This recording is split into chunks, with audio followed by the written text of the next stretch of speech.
جو لوگ ننگے جسموں کو دیکھنے کے شوقین بن جاتے ہیں نا، ان کے دلوں میں اللہ کو راضی کرنے کے جذبے باقی نہیں رہتے۔ آپ لوگ مان لیں اس بات کو کہ آپ کے ایمان کو چوری کیا جا رہا ہے، بہت ایک شاطر طریقے کے ساتھ۔ تمہارے دشمن، تمہارے اسلام کے دشمن، تمہارے اللہ کے دشمن،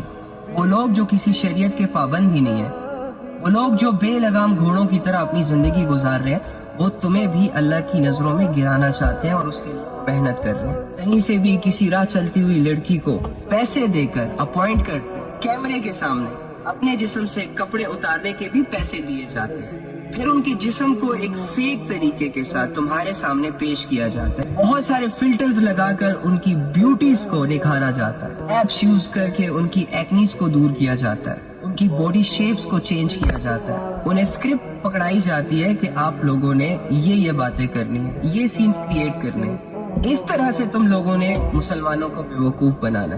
کیونکہ جب مسلمان تمہارا ننگا جسم دیکھے گا تو یہ اپنا ایمان ہاتھ میں لا کر تمہارے سامنے پیش کر دے گا، پھر یہ بھول جائے گا کہ یہ کسی محمد صلی اللہ علیہ وآلہ وسلم کا امتی ہے اور اسلام کا ایک فالوور ہے اور اللہ رب العزت کا ماننے والا ہے۔ جسموں کی بھوک اس قدر گھنونی ہوتی ہے، بہت سارے مسلمانوں کو لگ گئی ہے۔ ان عقل کے اندھوں کو اتنا نہیں سمجھ آ رہا کہ دشمن تم پر محنت کر کے تمہارا ایمان تم سے چوری کرنا چاہ رہے ہیں۔ اب وہ ہاتھ ڈال کے تمہارے سینے سے تو ایمان نکال نہیں سکتے، لہٰذا تمہیں بے حیا بنا کر اللہ کی نظروں